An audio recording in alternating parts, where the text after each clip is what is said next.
레위 가족 중 한 사람이 가서 레위 여자에게 장가들어 그 여자가 임신하여 아들을 낳으니 그가 잘생긴 것을 보고 석 달 동안 그를 숨겼으나 더 숨길 수 없게 되매 그를 위하여 갈대 상자를 가져다가 역청과 나무진을 칠하고 아기를 거기 담아 나일강가 갈대 사이에 두고 그의 누이가 어떻게 되는지를 알려고 멀리 섰더니 바로의 딸이 목욕하러 나일강으로 내려오고 시녀들은 나일강가를 거닐 때에 그가 갈대 사이에 상자를 보고 시녀를 보내어 가져다가 열고 그 아기를 보니 아기가 우는지라 그가 그를 불쌍히 여겨 이르되 이는 히브리 사람의 아기로다. 그의 누이가 바로의 딸에게 이르되 내가 가서 당신을 위하여 히브리 여인 중에서 유모를 불러다가 이 아기에게 젖을 먹이게 하리이까? 바로의 딸이 그에게 이르되 가라. 그 소녀가 가서 그 아기의 어머니를 불러오니 바로의 딸이 그에게 이르되 이 아기를 데려다가 나를 위하여 젖을 먹이라. 내가 그 삭슬 주리라. 여인이 아기를 데려다가 젖을 먹이더니 그 아기가 자라매 바로의 딸에게로 데려가니 그가 그의 아들이 되니라. 그가 그의 이름을 모세라 하여 이르되 이는 내가 그를 물에서 건져내었음이라. 샬롬, 여러분 반갑습니다. 오늘도 큐티리어 여는 기막힌 하루입니다. 오늘 우리에게 허락하신 본문은 출애굽기 2장 1절부터 10절까지 말씀입니다. 오늘 출애굽기 2장에 와서는 이스라엘을 구원해 내시려는 하나님의 열심이 매우 신속하게 펼쳐지는 장면이 나오는 본문으로 구성되어 있습니다. 1절부터 10절에서 물에서 건져진 모세를 통해 우리에게 말씀하시는 하나님의 음성을 듣기를 원합니다. 자, 그러면 첫 번째로는 잘생긴 것을 보면 숨길 수 있습니다. 1장에서는 모세가 나타나기 전에 극심한 고난 가운데 있는 사회적 배경을 먼저 다루고 2장에 와서는 레위 가족 중에 한 사람이 레위 여자에게 장가드는, 다시 말해 모세의 아버지와 어머니가 가정을 이루는 모습을 소개하면서 그의 출생을 다루고 있습니다. 이 부분은 아들을 낳으니 잘생긴 것을 보고 석 달을 숨겼다고 했습니다. 1장 7절에 의하면 당시에 애굽에 있는 이스라엘 자손들은 생육하고 불어나 번성하고 매우 강하여 온 땅에 가득하게 되었다고 했습니다. 기근의 때를 잠시 피해 애굽에 이주시키면서 사는 430년 동안 하나님께서는 이스라엘 자손들을 애굽 온 땅에 가득하게 하심으로 아브라함의 약속을 이루고 계셨습니다. 하지만 다시 가나안으로 가야 하는 때가 되자 하나님께서는 요셉을 모르는 왕을 세우셔서 하나님의 약속으로 이루어진 온 땅에 가득한 이스라엘 백성들에게서 위협을 느끼게 하심으로 또 다른 약속, 가나안을 향해 나가게 하십니다.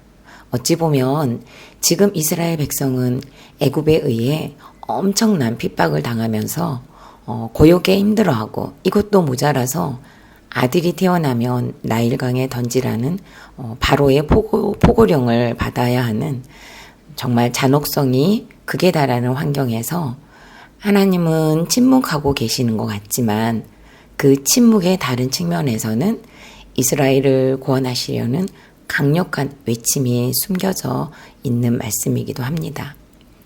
요게벳은 아들을 낳고 잘생긴 것을 보고 석 달 동안 아이를 숨겼습니다.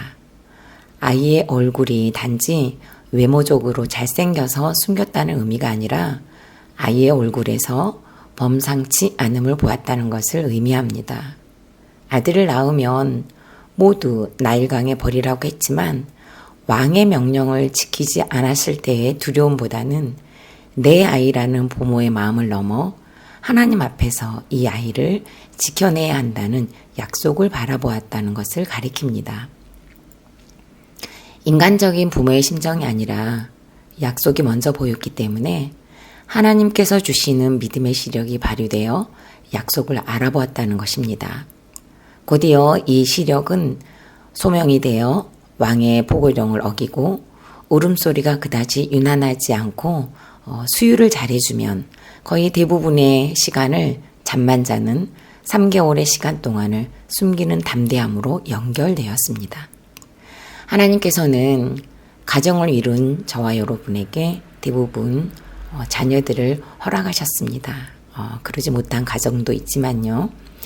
처음 우리 손에 우리의 자녀를 안겨주셨을 때 우리는 어떻게 해야 할지 몰라 당황스러워하던 그리고 조심스러움의 그 순수함이 진짜 극에 달했던 것을 여러분들은 기억나십니까? 이 땅에 보냄을 받은 모든 자녀들은 사실 잘생겼습니다. 바라보는 부모의 생각과 기준에 의해 달라질 수는 있겠지만 대부분의 부모는 내가 낳은 자녀가 누가 뭐래도 잘생겼습니다. 하지만 아이를 낳자마자 잘생겼다고 생각하는 부모는 몇 안 될 것 같습니다. 저도 아들을 낳고 처음으로 얼굴을 보는데 내가 낳은 아이가 맞아? 라는 생각이 들었습니다. 머리카락은 연한 갈색이면서 핑크 파마를 한 것처럼 곱슬머리에 울지도 않고 사방을 둘러보는 4.2kg의 거대한 신생아의 모습이 아이 같지 않았습니다. 딸을 낳았을 때는 더 놀라웠습니다. 얼굴이 보이지 않을 정도로 털이 많이 나 있어서 딸이라고 하니까 걱정이 되었습니다. 딸이 이 설교를 들으면 놀랄 수도 있겠지만 너무 못생겨서 제가 놀랐던 것입니다. 신생아를 안고 이제 사택으로 인사를 하기 위해서 들렀을 때 원로 사모님께서 아이고야 이렇게 이쁜 아이를 향수기가 낳은 거 맞냐? 어떻게 네가 이렇게 예쁜 아이를 낳았을까? 라고 하시면서 감탄해 하시는데 제가 잘못 보고 있는 건가라는 생각을 하기도 했었습니다. 하나님께서는 자녀들을 잘생기게 해서 부모에게 보내신 것이 맞습니다.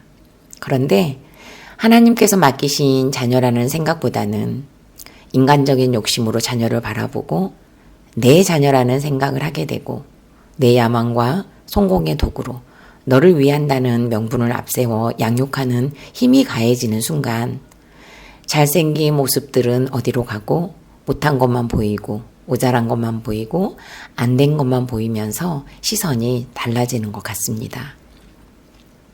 그러기에 복음을 위해 구원을 위해 자녀를 숨겨주지 못하고 세상으로 더 넓은 곳으로 더 높은 곳으로 자꾸 밀어내는 어리석은 일을 하게 됩니다. 오늘 요게벳은 죽음이 기다리는 세상에서 아들을 지키기 위해 목숨을 걸고 숨겼습니다.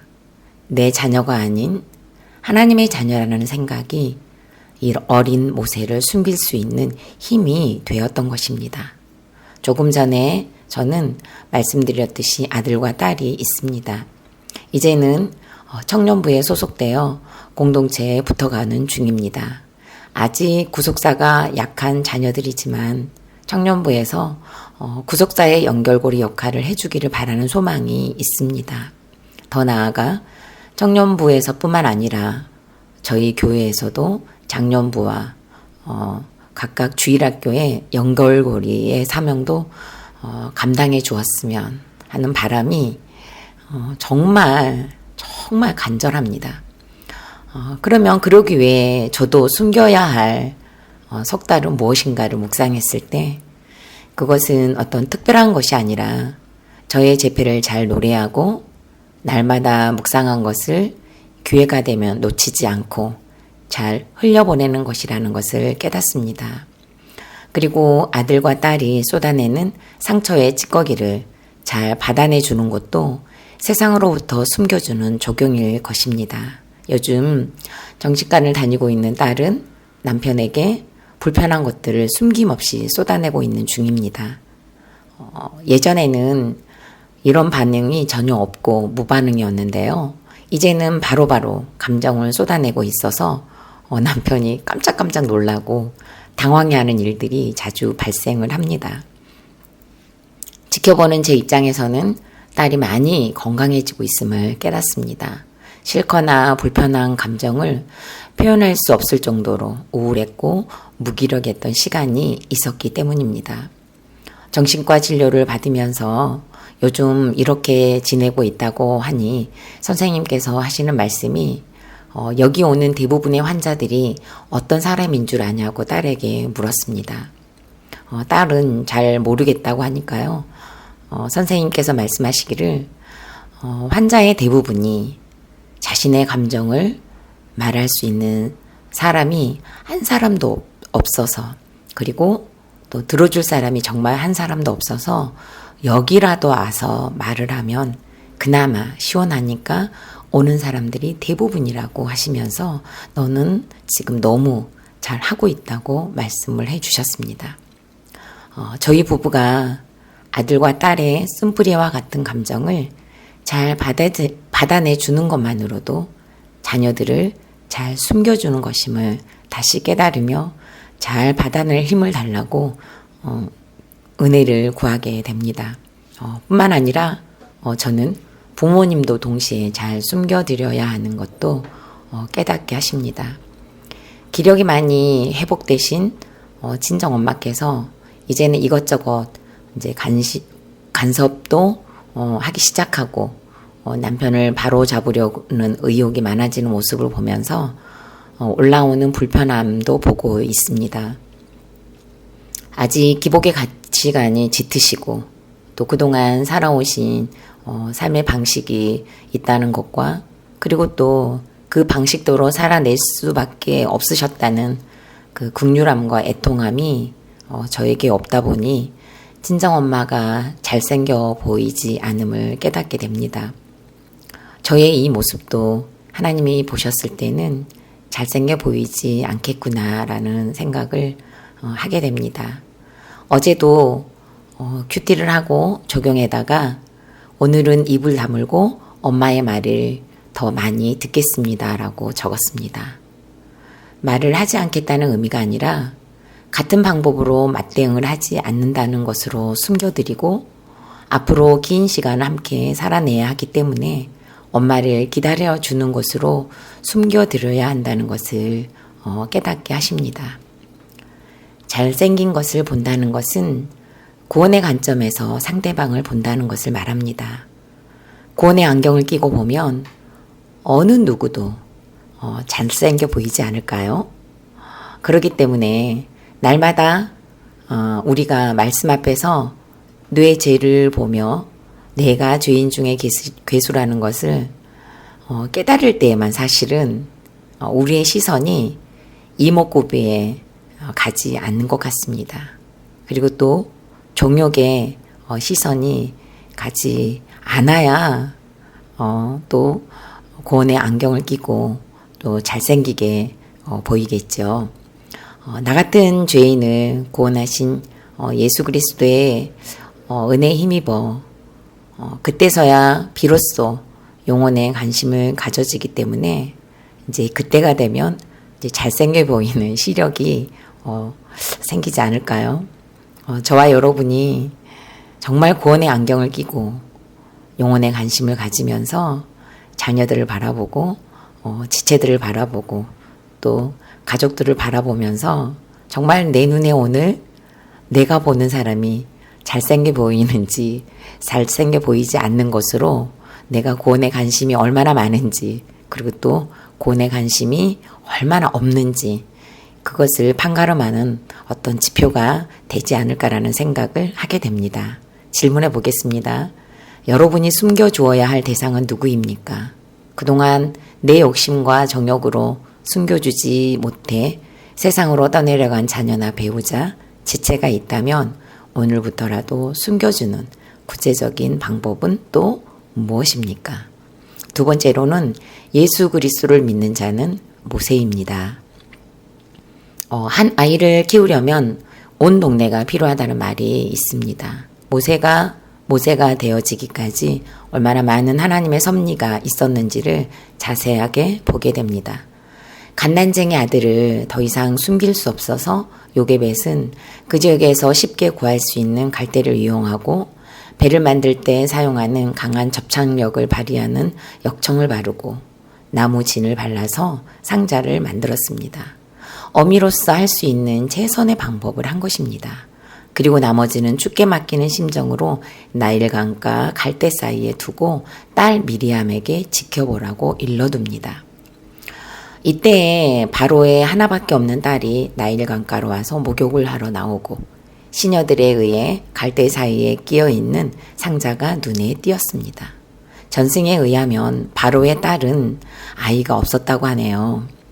자신이 아버지는 이스라엘을 죽이려고 했지만 그의 딸은 오히려 이스라엘을 살리는 역할로 쓰임받는 것을 봅니다. 멀리서 지켜보던 미리암이 재빨리 자신의 어머니를 유모로 소개하고 다시 생모에게로 인도되어 3살까지 양육되어지는 은혜를 입습니다. 모세라는 이름은 물에서 건져내었음이라는 뜻이 있습니다. 이름대로 모세는 애굽의 우상과 풍요의 물에 430년 동안 잠겨있던 이스라엘을 건져내야 하는 역할로 온전하게 쓰임을 받습니다. 우리도 어쩌면 다양한 물에 잠겨 있습니다. 상처의 물, 중독의 물, 열등감의 물, 야망과 성공의 물, 이생의 자랑과 안목의 정욕의 물에 잠겨서 살고 있으면서도 잠겨있는지도 모르는 자들이 많을 것입니다. 결국 구원과 고르게는 거리가 먼 세상과 사망의 물 아닙니까? 우리가 구속사를 알지 못했다면 우리 모두는 이렇게 사망과 멸망의 물에서 허우적거리면서도 수영을 하고 있다고 착각하면서 살고 있었을지 모릅니다. 하지만 구속사를 알고 날마다 큐티를 하면서 우리는 우리가 구원과는 거리가 먼 죄와 중독의 물에 잠겨 있음을 날마다 발견하고 그리고 또 놀랄 줄 알고 회개할 줄 아는 은혜를 그나마 조금씩 맛보게 되었습니다. 지난주 수요일 설교 말씀에서 담임 목사님께서는 선한 절망과 악한 절망이 있다고 하셨습니다. 내가 죄인이라는 절망, 내가 할 수 없다는 절망, 내가 아무것도 아니라는 절망과 비참함의 자리까지 반드시 가야 한다고 하셨습니다. 하지만 그곳에서 반드시 만나야 할 분이 계시는데 바로 예수 그리스도이십니다. 이런 나를 구원하시려고 십자가에 오르신 예수님, 내 죄를 모두 짊어지신 예수님, 죄인인 나를 속량하심으로 의인으로 여겨주신 예수님을 만나는 그 감격의 시간도 동시에 일어나야 한다고 목사님께서 정말 강하게 정말 설교를 해주셨습니다. 저는 정말 그 대목에서 너무너무 큰 은혜를 정말 많이 받았습니다. 그럴 때 우리는 예수 그리스도의 보혈의 은혜로 오늘을 사랑하는 모세가 되는 것입니다. 죄악의 물에서 건짐을 받았습니다. 정욕의 물에서 건짐을 받았습니다. 넘어진 자리에서 다시 넘어질지언정 건짐받는 사실이 변하지 않습니다. 사망의 물에서 건짐받은 우리는 그 어떤 것도 예수 그리스도로부터 끊을 수 없습니다. 오늘 이 시간 나 같은 죄인을 건지신 하나님께 감사하고 나 같은 죄인을 위해 십자가를 지시고 사망에서 영생으로 옮겨주신 예수 그리스도의 은혜를 깊이 묵상하면서 회개로 나아가는 저와 여러분이 되시기를 간절히 소망합니다. 질문해 보겠습니다. 나를 사망에서 건지신 예수 그리스도의 보혈이 믿어지십니까? 십자가의 보혈을 누리고 계십니까? 죄인 중에 괴수라는 절망과 비참함의 자리를 사모하십니까? 그 자리에 구속의 은혜가 있다는 것을 믿으십니까? 마지막으로 7월 19일 보석상자입니다. 하나님은 내 죄를 깨닫고 긍휼을 알게 하시려고 우리 인생에 강팍한 바로를 허락하십니다. 바로 같은 남편, 자녀, 시어머니, 직장 상사를 허락하셔서 내가 하나님의 긍휼 없이는 살 수 없는 죄인인 것을 깨닫게 하십니다. 기도드리겠습니다. 사명이 없는 시선으로 자녀를 보고 배우자를 보고 지체를 보는 악한 모습이 우리에게 있습니다. 저를 낳은 부모님도 잘생기게 볼 줄 모르는 악한 시력을 가진 저를 용서하여 주옵소서. 구원의 시선으로 자녀를 보고 배우자를 보고 부모를 보고 직장 동료와 공동체를 볼 수 있도록 은혜를 주옵소서. 그리고 사명을 따라 악한 세상으로부터 사망으로부터 자녀들을 숨기고 지체들을 숨기고 공동체를 잘 숨겨줄 줄 아는 힘과 지혜도 우리에게 허락하여 주옵소서. 죄인 중에 괴수요 지옥불에 떨어져도 할 말이 없는 우리를 사망과 멸망에서 건져주신 예수님께 감사드립니다. 헤아릴 수 없는 죄의 항목들을 나열할 수 없는 악한 자의 절망과 비참함의 자리에서 그 보혈의 은혜를 힘입고 구원을 향해 나아가는 오늘이 되게 하여 주옵소서. 우리를 구원하신 예수 그리스도 이름으로 기도드립니다. 아멘.